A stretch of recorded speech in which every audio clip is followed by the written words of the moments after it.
People have to understand, are you using your device or is your device using you? Can you put it down? Can you turn it off? If you don't read the newspaper, you're uninformed. If you do read it, you're misinformed. So what do you do? That's the great question. What is the long-term effect of too much information? One of the effects is the need to be first, not even to be true anymore. So what a responsibility you all have to tell the truth, not just to be first, but to tell the truth. We live in a society now where it's just first. Who cares? Get it out there. We don't care who it hurts. We don't care who we destroy. We don't care if it's true. Just say it, sell it. My biggest concern is the unfettered access to social media and cell phones, quite frankly, because there's a biology to these things that are as addictive as alcohol, nicotine, and gambling. Right now, a family is out to dinner at a restaurant, not enjoying each other's company, but each staring into the screen of their choice, completely ignoring the family members. And this is mom, dad, and the children all doing the same thing while they continue to eat. They did it the entire meal. Right now, an infant is getting their first iPhone and learning to tap and swipe all while drooling on it. 92% of 2-year-olds play video games because that is what parents are putting in front of their precious children to keep them entertained and quiet. This is your life now. No natural behavior. Everybody's wearing clothes they don't want to wear. Everybody's showing up and doing something they don't want to do, they have no connection to. That's the problem with our society. And then what's the reward for all this stuff? Go home, get a big TV. Go home, you're gonna get a shiny belt buckle. You're gonna get a nice purse. You're gonna wear shoes that you couldn't afford last week. You're gonna get that dream car. And every week we're chasing down this new object. And every week we're trying to fill this hole in this sad shadow of a life that we've been left with after work. That you work 8 to whatever the hours a day plus commuting, and then you're like this. All that other stuff is not your life anymore. All that other stuff is work. And most of us have committed to that. I know you've been there before, and I've been there before. And we understand that it's a trap because we got out of it. But for the people that are in it, a lot of times they don't even understand it's a trap. They just think it's a good job. They think they got dental. I'm doing really good. I got my own parking spots, got my name on it. And you're just a piece of a heartless. All these kids that are graduating college with these $80,000 degrees that can't even work at Starbucks. All the people who put their money in the stock market and bought all this real estate, 2008, it all went away. Don't let anybody fool you into believing that there's a guarantee, that there's a safe way. The well-trodden path is the scariest way in my opinion, right? Because then you just spent the last 80 years of your life doing everything that everybody else told you to do, and you never really lived or produced anything unique. If everybody's going this way, go that way.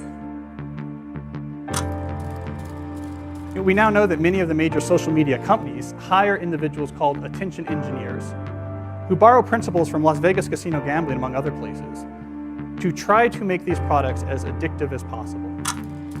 In South Korea, internet addiction is classified along with alcohol, cigarettes, and gambling as an addiction. You know, it's about balance. It's not that they're inherently bad, and it's not that texting or social media is inherently bad, but it's when it gets out of balance. If somebody carries their phone wherever they go, like they physically feel anxiety if they put it down. When they're with their friends and have to have it up the entire time looking at the phone while they're with their friends. You know, when they wake up in the morning and check their phone before they say good morning to the person sleeping next to them. These are problems. This is out of balance. I'm not knocking the phone.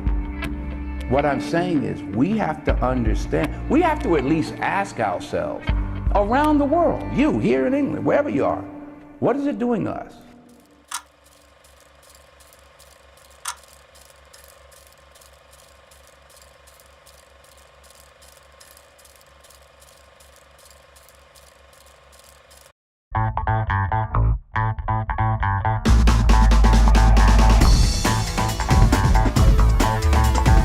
I find that the people who are most effective, and both effective and efficient, are people who could see through the noise and really get to the signal.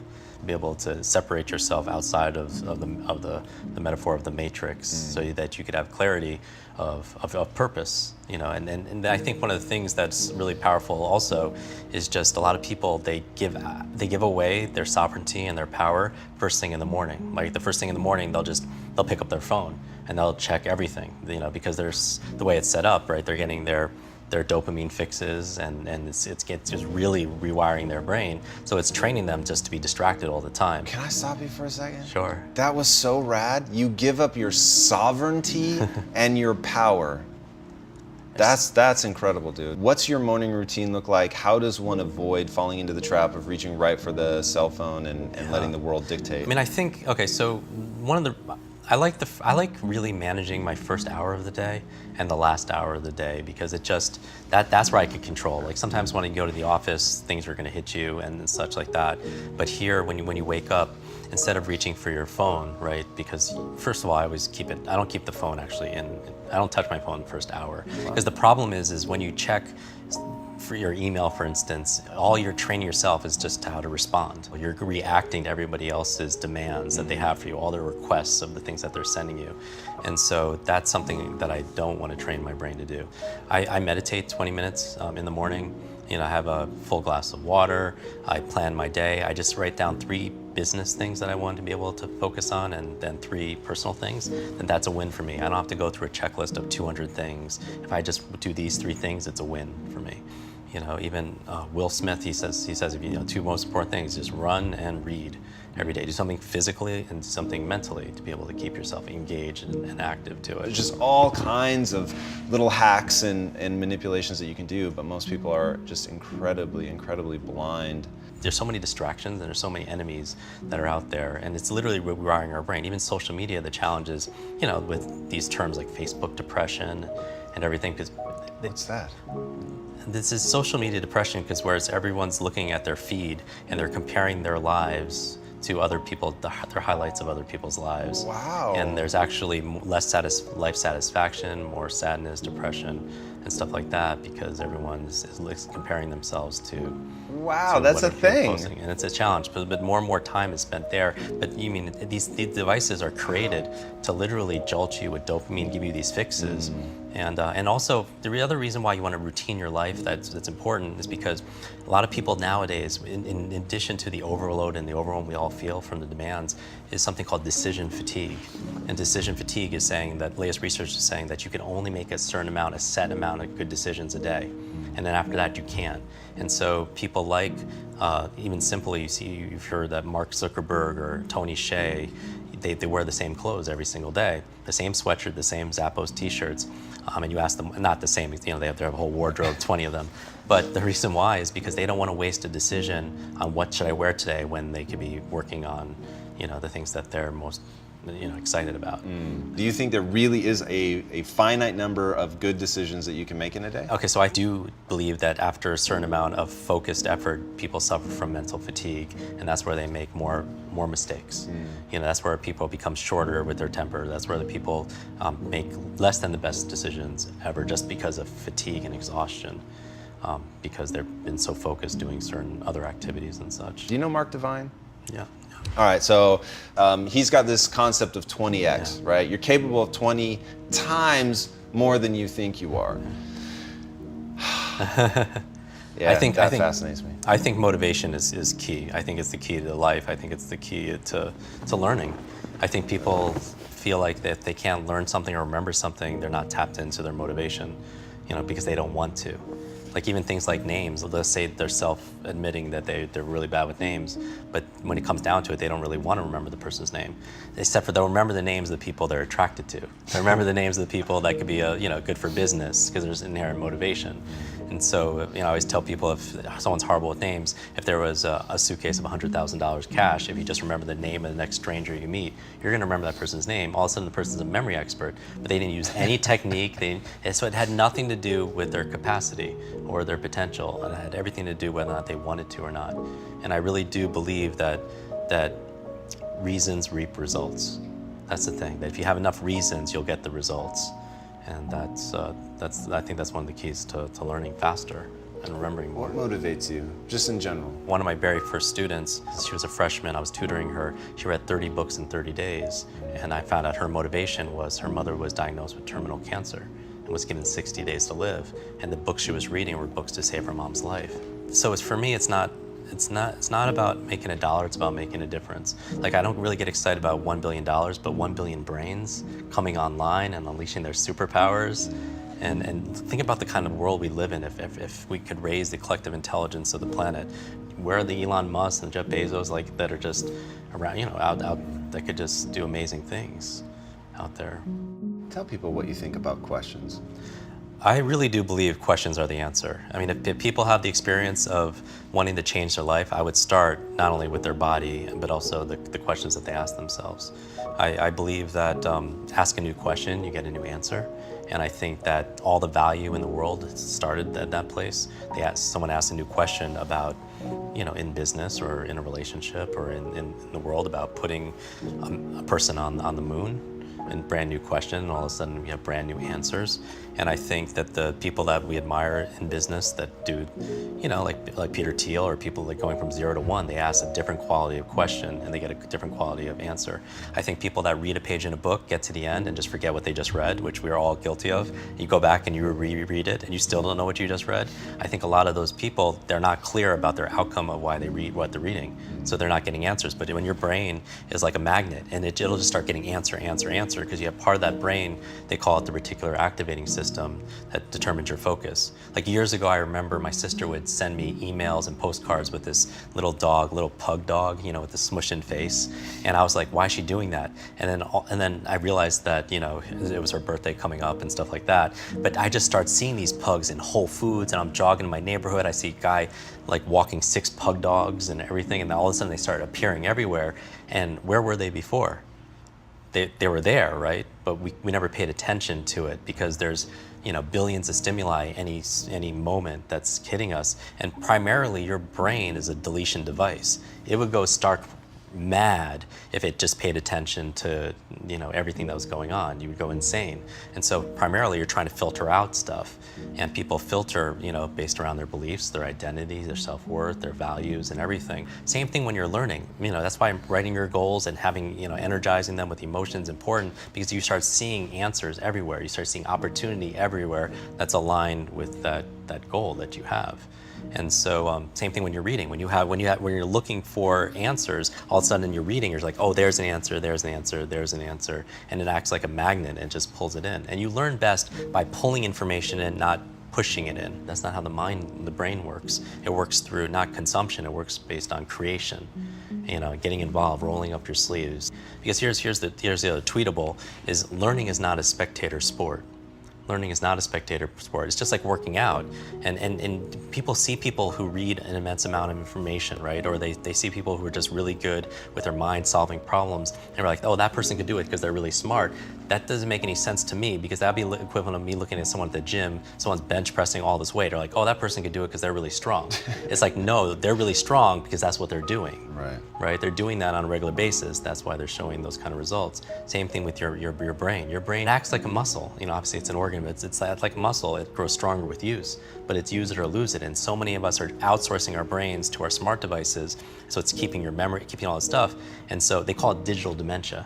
How everyone's all forgetful and absent-minded, senior moments coming a little bit early, they can't remember simple things conversations, everything. It's because they're training their brain to have everyone else think about it, keep your schedule, all that stuff. So we live in an interesting world of overwhelm and anxiety, and people are still, they're so stressed, their amygdala is so under fire all the time, they're reacting as if a saber-toothed tiger is coming at them. You know, when you're taking time for like white space to be creative, to be able to go for a walk, that's where you're going to create a lot of the innovations. You know, that white space is very important. Yeah, no kidding. Yeah. What's your definition of a life well lived? Oh, a life well lived. Well, for me, I always focus on. I always wish people their lives be full of lots of love, lots of laughter, and always lots of learning. I really do believe the two things that fulfill me the most, because I think it's an individual thing. I think it's growth and giving. You know, I call them grow givers. You know, where a lot of people they're go-getters. They're just trying to take and take and take, but then they can be they could give stuff out, but then they become a martyr because they have nothing else to give. But I think when we grow so we have more to contribute to other people. And I think that leaving the planet a little bit better, someone's life, a little bit better just because you were in it, I think that's a life worth lived. Awesome. I love it, Jim. Thank you so much for being on the show, Thank man. you. That was absolutely incredible. I love it.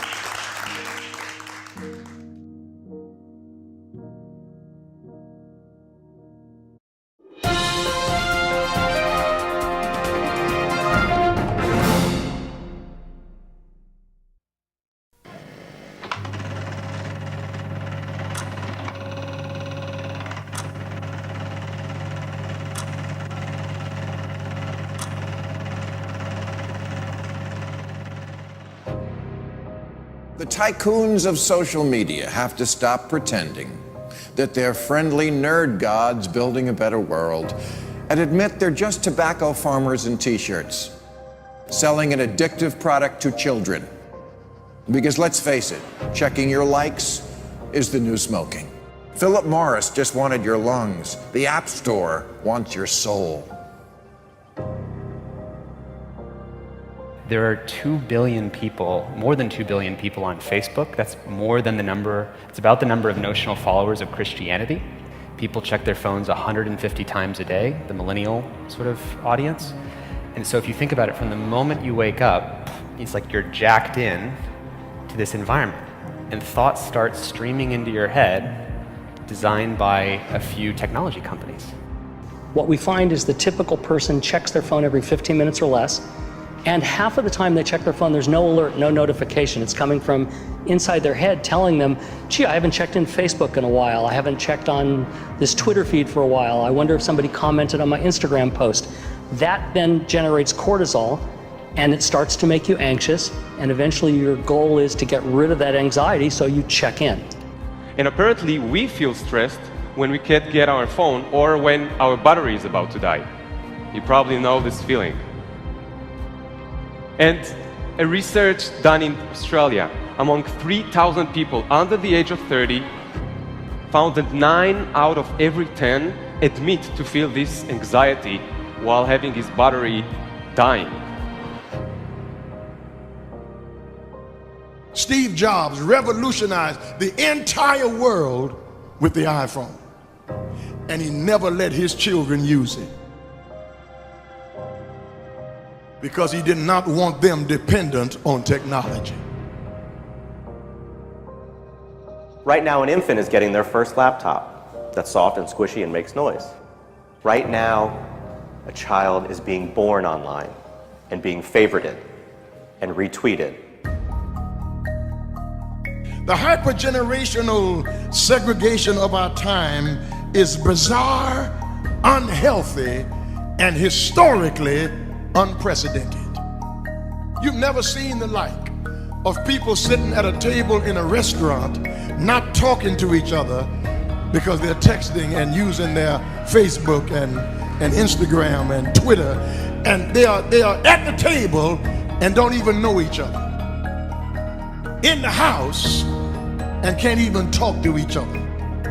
And the pressure that's on us to be like everybody else is so great that everybody tries to live like they're in a reality show. As a culture, we don't have enough in common anymore. And that's because the internet, which was supposed to unite the world, has become too adept at serving us personalized content. Do you know what I saw on Yahoo's front page this morning? No, you don't, because mine isn't the same as yours. People get news feeds now that just spit back customized stories based on what we've clicked on in the past. We are great consumers, but poor producers. We will buy what we can't afford with money that we don't have to impress people we don't even know, trying to be like everybody else. Get off of Facebook and put your face in a book. Right now, a teenager is photoshopping their selfie because as a society, we're telling them they're not good enough. Right now, Influencers encourage narcissism without knowing the breadth and depth of their impact on their audiences. Right now, 40,000 spectators are in an Olympic football arena watching a competitive esports competition because this is this generation's football match. There's always this narrative that technology is neutral and it's up to us to choose how we use it. This is just not true. Technology is not neutral. It's not neutral. They want you to use it in particular ways and for long periods of time because that's how they make their money. You don't realize it, but you are being programmed. It was unintentional, but now you got to decide how much you're willing to give up, how much of your intellectual independence. If you feed the beast, that beast will destroy you. If you push back on it, we have a chance to control it and rein it in. And it is a point in time where people need to hard break from some of these tools and the things that you rely on. The short-term dopamine-driven feedback loops that we have created are destroying how society works.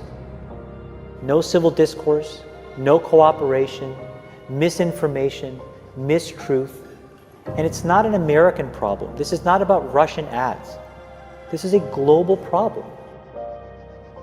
I challenge everyone to try going 1 week without social media. Don't let your phone and social media control you.